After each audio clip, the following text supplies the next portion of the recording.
Kamusta? Magandang araw! Nandito na naman tayo upang mag-aral ng math. Ang pag-aaralan natin ngayon ay tungkol sa positive and negative integral exponents. Gayon din ang zero and rational exponents. Medyo kakaiba ang mga exponents na i-discuss natin ngayon. Sila yung positive integral exponents, negative integral exponents, zero exponent, at ang rational exponent. Yung positive integral exponents, ito yung normal na exponent na natutunan natin sa lower grade year level natin. So example, meron tayong 3 raised to the 5th power, kung saan yung 3 yung base at yung 5 yung exponent. Kung isi-simplify natin siya, so 3 to the 5th power is equals to 3 times 3 times 3 times 3 times 3. Kasi yung exponent, it tells how many times a number is to be multiplied by itself. So, kung i-multiply natin, 3 times 3 is 9, 9 times 3 is 27, 27 times 3 is 81, and 81 times 3 is 243. Subukan natin mag-simplify. 2 to the 4th power is 2 times 2 times 2 times 2, which is equal to 16. And then we have 3 squared, or 3 to the 2nd power, is equal to 3 times 3, which is equal to 9. And finally, we have 4 raised to the 3rd power, or 4 cubed, which is 4 times 4 times 4, which is equal to 64. Punta naman tayo sa negative integral exponent. So, ito naman kung saan ang exponent natin ay negative. So, in this example, we have 2 raised to the negative 3. So, para ma-simplify natin siya, we have to reciprocate, which is 1 over 2 cubed. So, hahanapin natin ang reciprocal niya para maging positive na ang kanyang exponent. And then, we simplify. So, 2 cubed is equal to 8. Thus, we have 1 over 8. Let's try to simplify some negative exponents. So, we have 3 raised to negative 2. Again, we have to reciprocate. So, that is 1 over 3 squared. And 3 squared is equals to 9. Kaya, ang answer natin ay 1 over 9. Another one, we have 1 over 2 raised to negative 3. So, in this case naman, yung ating negative exponent ay nasa denominator. So, i-reciprocate pa rin natin siya. So, magiging 2 cubed na siya. Magiging numerator na siya. Pwedeng over 1, pero dahil hindi na natin sinusulat yun, so 2 cubed na lang. So 2 cubed is equals to 8. And finally, we have 5 raised to negative 3. And that is 1 over 5 cubed, which is 1 over 25. Ngayon, mag-move naman tayo sa zero exponent. So, sabi sa rule, any number raised to 0 is equal to 1. So, bakit nga ba siya naging ganun yung rule? So, i-review muna natin yung law of exponent. So, kung saan, kapag meron tayong same base, ang ginagawa natin is, we subtract their exponent. We copy the base and then subtract their exponent. Thus, we have x raised to 0. Pero kung iisipin natin, kapag meron tayong number, so x to the 4th is considered a number, and it is divided by itself, the answer is 1. Thus, we have x raised to 0 is equal to 1. So, this is the reason behind the rule. So, mag-simplify tayo ng mga zero exponents. So, 5 raised to 0 is equal to 1. M raised to 0 is equal to 1.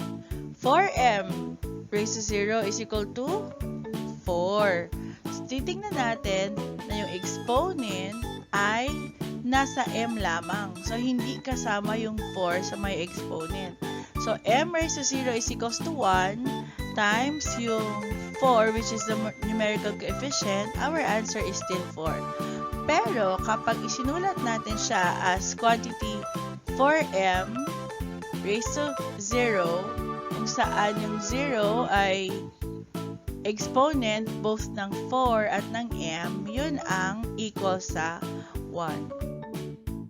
Finally, we have rational exponent. So, rational simply means fraction. Say for instance, we have 25 raised to 1/2. So alam natin na 25 yung base at yung exponent niya is 1/2. Para ma-simplify natin ito, pwede natin siyang ilipat sa radical. So paano natin siya ililipat?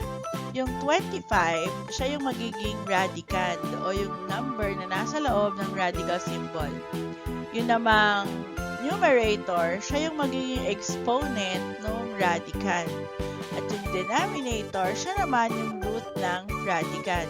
So kung i-change natin siya into a radical number, that will become square root of 25. So dito makikita natin na ang exponent ng radicand ay 1. So hindi na natin sinusulat yon. Understood na lahat ng number ay may exponent na 1. Mapapansin din natin na ang root ng radical ay 2.